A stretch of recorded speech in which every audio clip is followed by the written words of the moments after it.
الحمد لله الذي أحسن كل شيء خلقه وبدأ خلق الإنسان من طين ثم جعل نسله من سلالة من ماء مهين ثم سواه ونفخ فيه من روحه وجعل لكم السمع والأبصار والأفئدة قليلا ما تشكرون. الحمد لله الذي أسبغ علينا نعمه ظاهرة وباطنة، ومن أعظم نعمائه نعمة الأمن والأمان ونعمة الإيمان من فضل بعثة النبي العدنان رحمة للأنام عليه أفضل الصلاة والسلام وعلى آله الأطهار وصحابته الأبرار. أما بعد أيها المؤمنون، يقول عز من قائل بعد أعوذ بالله من الشيطان الرجيم: فاتقوا الله وأصلحوا ذات بينكم. ويقول عز من قائل: إنما المؤمنون إخوة فأصلحوا بين أخويكم. ويقول كذلك: الكاظمين الغيظ والعافين عن الناس والله يحب المحسنين. ويقول أيضا: ولا تنازعوا فتفشلوا وتذهب ريحكم واصبروا إن الله مع الصابرين. ويقول كذلك: والصلح خير وأحضرت الأنفس الشح. وأحضرت الأنفس الشح. Mes chers frères, mes chères sœurs, Allah dans le Coran, dans plusieurs versets que vous venez d'entendre en arabe, nous invite à la paix, à la réconciliation entre nous. Et nous avons un hadith central que je voulais partager avec vous aujourd'hui et qui est l'épine dorsale de notre dîn, de notre religion, de notre religiosité. قال رسول الله صلى الله عليه وسلم: ألا أخبركم بأفضل من درجة الصلاة والصيام والصدقة؟ قالوا: بلى يا رسول الله. قال: إصلاح ذات البين، فإن فساد ذات البين هي الحالقة، لا أقول تحلق الشعر ولكن تحلق الدين. رواه أبو داود الترمذي وقال حديث حسن صحيح. Je traduis. Notre prophète alayhi salam nous a dit: est-ce que je vous informe? Vous voyez la question. Le prophète pose la question à ses interlocuteurs pour attirer l'attention du récepteur. Est-ce que je vous informe sur un acte meilleur que la prière, le jeûne et l'aumône? Les compagnons ont répondu: oui, au messager d'Allah. Oui, bien sûr. Le prophète alayhi salam de dire: réconciliez entre vous, réconciliez les gens, amenez la paix entre vous, car la rupture entre vous est l'haliqa, celle qui coupe. Et le prophète alayhi salam, pour donner la parabole, c'est pas qui coupe les cheveux, nous dit-il, elle coupe le dîn, la religion. Elle coupe la religion. Rapporté par Tirmidhi et Abu Daoud, qui l'ont qualifié de bon et d'authentique. إخوة الإيمان، كما أسلفنا في حديث الدرس، قبول الأعمال مرهون بخلو القلب من الأمراض الباطنة، لا سيما الحقد والكراهية، من غير سبب شرعي. أما إذا كان السبب الشرعي فهذا بطبيعة الحال ليس موضوعنا. Donc, comme précédé, comme cité, comme présenté dans le dars, dans le cours qu'on a fait avant le prêche, nous avons présenté un certain nombre de hadiths qui nous informent que l'acte que tu fais, le bon acte que tu fais, il peut ne pas être élevé au ciel, ne pas être accepté. Si ton cœur est malade, ces maladies intérieures, que le Coran a appelées péché intérieur, si ton cœur est souillé par une de ces maladies, notamment la maladie de la haine, la rancune envers ton frère, et j'ai précisé sans raison valable, sans raison religieuse, parce que s'il y a une raison valable, religieusement, il n'y a pas de souci. Ce n'est pas le sujet. Mais autrement, cette rancune, cette haine, elle souille le cœur, elle le voile, et elle empêche l'agrément de l'acte. Ça, c'est un premier élément très important, mes chers frères, mes chers sœurs. Deuxième élément très important, dans ce sens également, pourquoi c'est si important dans le dîn, Allah tabaraka wa ta'ala s'est appelé As-Salam, parmi ses noms divins. As-Salam, paix, il est paix, subhanahu wa ta'ala. Salam al-mu'min al-muhaymin. Salam. Son paradis, Jannah, Dar al-Salam, la demeure de paix.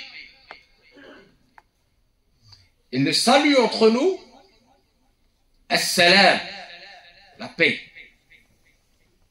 Mais attention, c'est pas juste des paroles en l'air, la paix. C'est une paix à l'intérieur de toi-même. Notre islam vient de la racine SLM, qui veut dire la soumission, istislam, au Créateur, et salam, la paix, avec toi-même, intérieurement, réaliser ta paix intérieure, et avec les créatures. Vous voyez, c'est tellement important. Et pour vous donner l'extrême importance de ce salam intérieur à établir en soi-même et autour de soi, le prophète alayhi salam a lié ce salam, cette réconciliation, cet amour entre nous à la foi. La tu'minu hatta tahab. La tadkhulul jannata hatta tu'minu wa la tu'minu hatta tahab. Vous ne pouvez pas prétendre au paradis si vous n'avez pas la foi. Et vous ne pouvez pas prétendre à la foi si vous ne vous aimez pas les uns les autres. Comment on peut s'aimer les uns les autres si dans les cœurs il y a des rancunes? Si tu ne me regardes pas dans les yeux, si tu me fuis et je te fuis.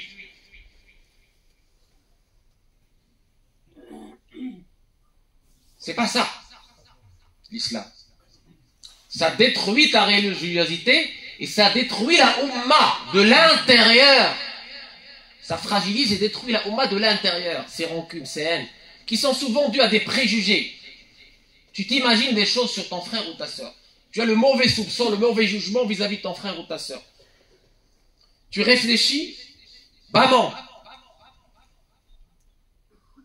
Tu ne veux pas avoir une relation transcendante.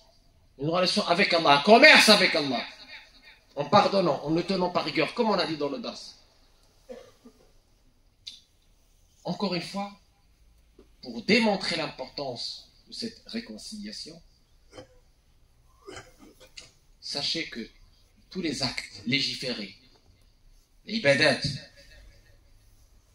les adorations, Allah a mis cela en groupe. Salah jama'a, Hajj jama'i, l'Idain jama'i. Les grands événements, on est ensemble, le groupe. Vous voyez comme maintenant, dans le Prêche du vendredi. Pourquoi, à votre avis? C'est pas ton course, c'est pas des formes. C'est pas on coche une case et on y va, non. C'est pour qu'on puisse s'imprégner de cet esprit du groupe. Yallahi ma'al jama'a, cette baraka du groupe. Cette bénédiction. Et qu'on puisse nous-mêmes apprendre à nous connaître, à nous aimer en Allah subhanahu wa ta'ala, à nous entraider, à être solidaires pour lui, en lui. C'est ça le but, mes chers frères, mes chères sœurs. C'est pas juste venir, pointer et repartir. Non. On n'est pas dans une entreprise ici. C'est une mosquée. Baytullah. Ça appartient à Allah. Si on continue à s'ignorer les uns les autres, comme si l'autre n'existait pas, alors qu'il est devant toi, c'est quoi la différence entre cela et tahajon? Elle est mince. Vous comprenez? Donc il faut faire cet effort pour aller vers l'autre, pour nous réconcilier. C'est un effort sur soi qui est énorme. C'est pour ça que j'ai dit dans le hadith de tout à l'heure que il fait partie du sabr. L'épreuve du sabr. L'épreuve de la patience. Et les patients, contrairement aux autres actions, les patients auront leur rétribution sans limite. Il n'y a pas de comptage, il n'y a pas de quantification de leur mérite. Les autres actions, ils ont des mérites. On connaît les mérites, la quantité de hasanat que tu as acquis à travers sadaqa, à travers. Mais sabr, c'est autre chose. Ça dépasse l'entendement ce que Allah a réservé aux sabirin, aux patients. Il fait partie de la patience, l'école de la patience, l'épreuve de l'autre. Ce que l'autre a fait envers toi, quand tu pardonnes. Oui, certes, tu peux répondre au mal par le mal, nous dit le Coran. La réponse sera mal, c'est un mal semblable. Mais termine le verset. Et celui qui pardonne, sa rétribution est chez Allah. Donc il y a mieux que le talion. Et il y a mieux encore que pardonner. C'est répondre au mal par ce qu'il y a de plus beau. Alors celui qui a une animosité envers toi se transformera tel l'ami intime. Une dernière chose, mes chers frères, mes chers, c'est une subtilité. Subtilité coranique. وَنَزَعْنَا مَا فِي صُدُورِهِمْ مِنْ غِلٍّ إِخْوَانًا عَلَى سُرُرٍ مُتَقَابِلِينَ. On a enlevé ce qu'il y a dans leur poitrine de haine, de conflit, de rancune, de rancœur. On va dire de rancœur. Il a parlé de poitrine. Écoutez bien. وَنَزَعْنَا مَا فِي صُدُورِهِمْ. صُدُور. Dans le dua. Le dua. ربنا لا تزغ قلوبنا بعد إذ هديتنا وهب لنا من لدنك رحمة إنك أنت الوهاب. C'est ce qu'ils nous disent. ولا تجعل في قلوبنا غلا للذين في قلوبنا قلق. ولا تجعل في قلوبنا غلا للذين آمنوا ونزعنا ما في صدورهم من غل ولا تجعل في قلوبنا غلا للذين آمنوا. Et ne mets pas dans nos cœurs cette fois. Il n'a pas dit la poitrine. Ne mets pas. C'est un doigt. C'est pas arrivé. C'est-à-dire que c'est pas arrivé. Ne mets pas dans nos cœurs. Nos cœurs. Il n'a pas dit les poitrines. Ne mets pas dans nos cœurs de la haine envers les croyants. La différence est énorme. La poitrine, c'est pas le cœur. On a déjà parlé des strates, de ces cercles concentrés. Quand la haine se développe, dépasse la poitrine pour aller dans le cœur, c'est mortel. Parce que le cœur est souillé. Et quand le cœur est souillé, parce que c'est le réceptacle de la foi. La foi est souillée. Quand ça reste au niveau de la poitrine, il t'affecte. Tu peux rattraper. Et tu dois faire en sorte que ça ne dépasse pas la poitrine. Parce que si ça s'introduit dans le cœur, évidemment, là c'est ta foi qui est entachée. Et là c'est très très grave. C'est pour ça qu'il est doigt d'Allah tabaraka wa ta'ala qui nous a appris pour que jamais nos cœurs ne soient souillés par ces maladies intérieures et à leur tête la haine qui aveugle. La haine qui a fait que Qabil a tué Habil.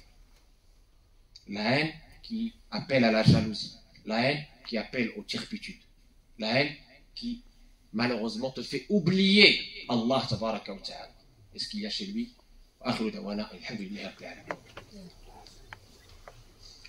الحمد لله الواحد بلا عدد الحمد لله رافع السماء بلا عمد الحمد لله لم يولد ولم يلد والصلاة والسلام على المبعوث بالرشد وآل صحبه المقتدي أيها المؤمنون واحد الأمر مهم جدا أثار لي رجوعا من الفجر بعد الحزب الراتب après le حزب الراتب après la prière du Fajr je reviens Et il y a quelques semaines, je vois une queue. Plusieurs centaines de mètres. Une queue. Avec des femmes traînant leur bébé, etc. Avec... Vraiment, je me suis dit, mais qu'est-ce qui se passe? Très tôt le matin. Vers 8 heures du matin à peu près. En hiver, les gens attendent une queue. Qu'est-ce qu'ils font? Je suis curieux, je demande, qu'est-ce qui se passe? C'est le Black Friday. Le Jumu'at al-Sawda. C'est quoi? Ah ben il y a des soldes et on est en train d'attendre, là dans le froid, avec nos bébés, en train de cailler pour rentrer, acheter, consommer. Vous voyez l'image? Le croyant doit être au-dessus de ça, mes chers. Il doit être plus intelligent que ça. Il ne doit pas tomber dans le piège du monde de la consommation. Certes, alhamdoulilah, je ne suis pas en train de vous dire c'est interdit de consommer, pas du tout. Attention. Oui, le croyant, il peut se faire plaisir en respectant évidemment un certain nombre de règles, pas de gaspillage, faire attention à sa santé, parce que c'est une amana, et faire attention aux plus démunis, aux plus pauvres, pour qu'ils puissent avoir aussi leurs droits. Très bien. Mais faire de la consommation un but dans la vie, c'est pas digne d'un croyant. Faire de la consommation un culte, une adoration, ibada, min dunillah, c'est une déviation, une dérive très dangereuse de notre société. Le croyant ne doit pas tomber dans ce piège. Et comme on se prépare, comme vous venez de le voir là dans la petite image que je vous ai donnée, on se prépare pour plein de choses. Les gens se préparent pour plein de choses, pour plein d'événements. On a un événement très important qui arrive, qui est le mois de Ramadan. Le mois de Ramadan ne se prépare pas en allant faire la queue dans les grandes surfaces. Le mois de Ramadan se prépare spirituellement, d'abord et avant tout. Pour bénéficier de ces barakats, ces bénédictions, du pardon d'Allah, de la miséricorde d'Allah, pour être aboli. Ça revient une fois par an. Et je ne sais pas, personne ici ne sait si on va le revivre, s'il va être vivant, si moi je vais être vivant, si toi tu vas être vivant, le Ramadan prochain. Profitons maintenant tout de suite. Allah t'a privilégié par sa grâce et sa miséricorde et va te faire vivre ce mois béni, ce mois du Coran, ce mois du pardon, ce mois de la miséricorde. Ne sois pas dupe. Et parmi les préparations les plus importantes au mois de Ramadan, c'est ce que j'ai dit dans la première khutbah et dans l'audace. Réconcilions-nous entre nous. Purifions ce cœur qui est le réceptacle de la foi, qui est ce qui importe, pas pour Allah tabaraka wa ta'ala. Le Coran nous dit clairement, ce qui lui importe, c'est ton cœur, c'est pas les formes. La ibada, elle est nécessaire, mais elle doit avoir un fruit, qui est de purifier ton cœur, t'amener vers Allah tabaraka wa ta'ala. C'est pas juste on coche pas des cases. Donc mes frères, mes sœurs, attention à ne pas s'entraîner dans des habitudes qui ne sont pas du tout, ou qui sont étrangères à ce qui est attendu d'un croyant pour le mois de Ramadan. Le mois de Ramadan, c'est pas un mois d'amusement. C'est pas Dama ou l'Qmar ou l'Aflam ou ce salat, c'est pas, non. C'est pas je trouve un truc pour tuer le temps. Non, c'est le temps qui est en train de te tuer. C'est de la bêtise. Et donc, je disais, première chose à laquelle il faut qu'on fasse attention, il faut purifier, il faut préparer ce cœur. Abdullah ibn Mas'ud, le compagnon, on lui a posé la question, comment les compagnons du prophète alayhi salam se préparaient pour le mois de Ramadan? Excellente question.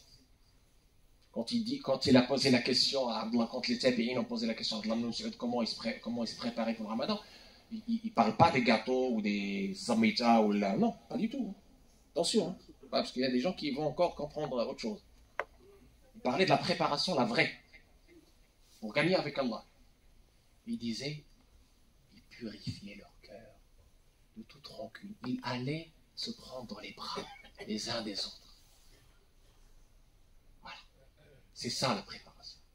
Ils veulent rencontrer le mois de Ramadan avec un cœur purifié. Qalbun salim, vis-à-vis de tout le monde.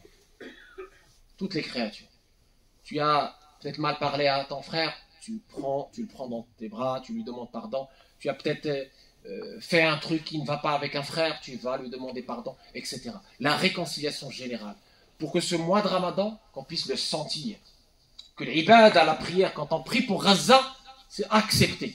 Vous voyez, c'est très important. Pour que la prière de nos croyants, quand ils prient en cœur, que ça soit tout de suite exaucé. Parce que quand les cœurs sont souillés, par la haine, par les rancunes, par les maladies du cœur, que le Coran a appelé turpitude, eh bien, on est bloqué. Malgré la quantité de fidèles dans les mosquées. C'est pas la quantité, mes chers frères, mes chères sœurs. C'est la qualité. Et la qualité, elle se mesure avec salamat al-qalb, la pureté du cœur. أقول ما تسمعون الله تبارك وتعالى أن يجعلنا من قال فيهم ونزعنا ما في صدورهم من غل إخوان على سرر متقابلين اللهم ألف على الخير قلوبنا طهر قلوبنا لتصلح لك جاري أرحم الراحمين قلوبنا فيها المحبة لبعضنا بعض فيها السلامة لبعضنا بعض qu'Allah تبارك وتعالى purifie nos cœurs pour lui purifie nos intentions pour lui qu'Allah تبارك وتعالى réconcilie entre nous qu'Allah تبارك وتعالى nous donne la bonne compréhension de notre religion nous aide à éduquer nos enfants nous aide à nous préparer à ce mois de Ramadan béni avec la purification de nos cœurs avec la réconciliation générale avec la paix rétablie en nous-mêmes et entre nous qu'Allah تبارك وتعالى apaise les tensions que les musulmans soit un apport positif dans leur pays, qu'Allah fasse qu'on soit les meilleurs ambassadeurs de notre belle religion par le bon comportement, par le bel agir, par le service désintéressé, par la beauté. اللهم يا ارحم الراحمين ات نفوسنا تقواها وزكيها انت خير من زكاها انت وليها ومولاها. راكم عارفين البارح شنو صرا في غزه قتل الابرياء مره اخرى نطلبوا الله عز وجل يتولاهم بحفظه ورعايته ويتقبلهم في شهدائه مع الذين انعم عليهم من النبيين والشهداء والصالحين وحسن اولئك رفيقا. نطلب الله عز وجل يسلط على الظالمين عن الظالمين ويخرجنا بينهم سالمين يا ارحم الراحمين يا رب العالمين. Et beaucoup de frères et sœurs nous ont demandé de dua pour leurs malades et pour leurs défunts. الله يشفي مرضانا اللهم شفي مرضانا شفاء تاما كاملا شفاء لا يغادر سقما ولا يبقي الما.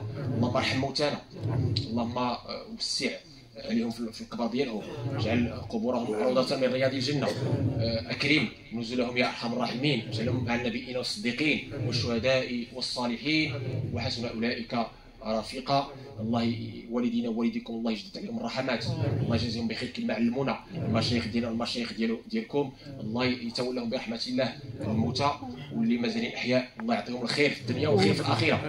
ربنا هب لنا من زواجنا وذرياتنا قرة أعين واجعلنا للمتقين إماما. اللهم أحسن عاقبتنا في الأمور كلها وأجرنا من خزي الدنيا وعذاب الآخرة يا أرحم الراحمين. سبحان حسن الخاتمة ونعوذ بك من شر العاقبة وسوء الخاتمة. اختم لنا بما ختمت به لأنبيائك وأصفيائك وأوليائك ختم لنا بالحسنى وزيادة. هذا وأكثروا من صلاة والتسليم على مكثرة الصلاة والسلام عليه تحت الأوزار وتنال منازل الأبرار وترفع الدرجات وتكفر السيئات وتستجاب الدعوات.